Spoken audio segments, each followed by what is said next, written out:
and parents. I've not been online for some time.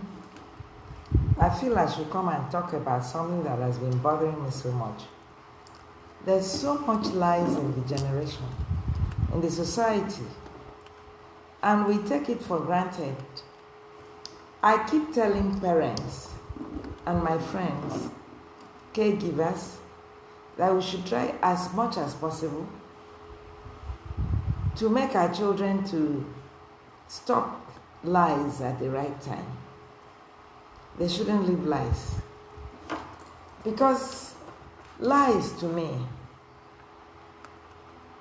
telling lie is the foundation of every other sin. Every other negative behavior stems out of telling lies. And we need to know this and try to guide our children from telling lies as much as possible. Why do children tell lies and live lies that range from the wonderfully absurd to the downright benevolent ones? Why? Because childhood is the time that thoughts can be based on fantasy. Just as children are told folk, magical, or fantasy stories that exist only in books and cartoons, their lives can also be surrounded by imaginations. They desire for certain things. They believe those things should be physical. Reality is not part of their thinking. They view parents and other caregivers as superheroes and super beings that are able to protect them totally from all forms of danger. Children who are emotionally abused have those actions saved in their long-term memory and could find it difficult to forget because it's hard for them to understand why they should not be protected. Every child lies at a certain point of their development. Like Dr. Victoria Tower says, that lying is one of those universal behaviors that start around age 3 to 4. And children fantasize with them. Dr. Tower is a professor of development psychology at McGill University, Montreal. And at this stage, there is no difference between fantasy and reality. So parents should help their children to distinguish between these two phases, when they see things as fantasy and when things should stop being fantasized but be seen as reality. This ideology changes with the maturity and sophistication of their minds and thinking process. But later, those same children will realize that they can no longer manipulate people to believe in their falsehood. So lying peaks between ages 4 and 6. Children will gradually reduce, stop if they are made to realize the negative effects of lies. If time is wasted, they continue to lie deliberately. And as adults, they will live lies, see nothing wrong in this, and will keep their word or trust nobody.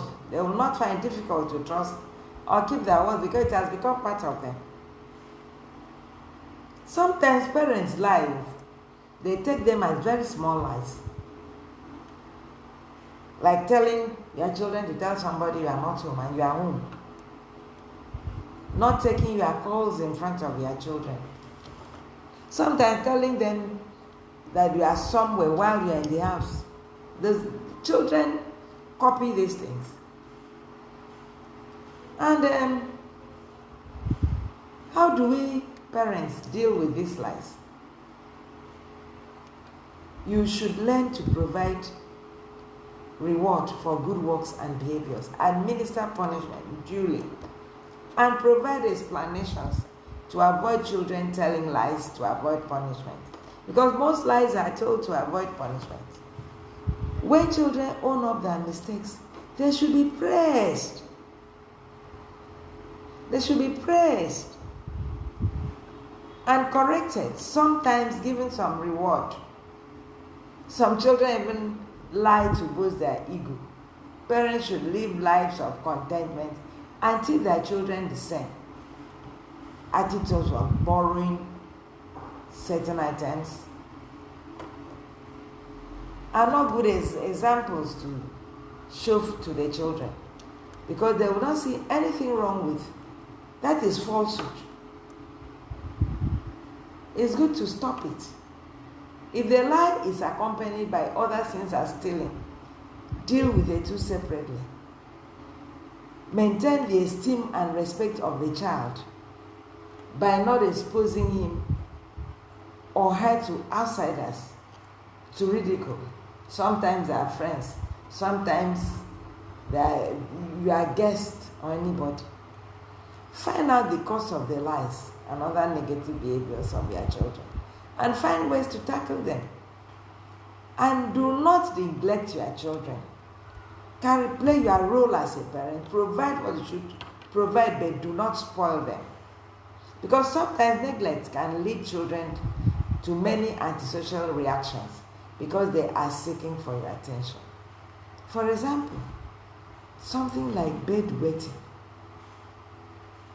Even children that are going to drugs, you'll be surprised that those children are seeking for your attention. So that's what I have for you today. I need your reactions, your contributions, and your experiences. We'll continue from there. Thank you for being part of my group.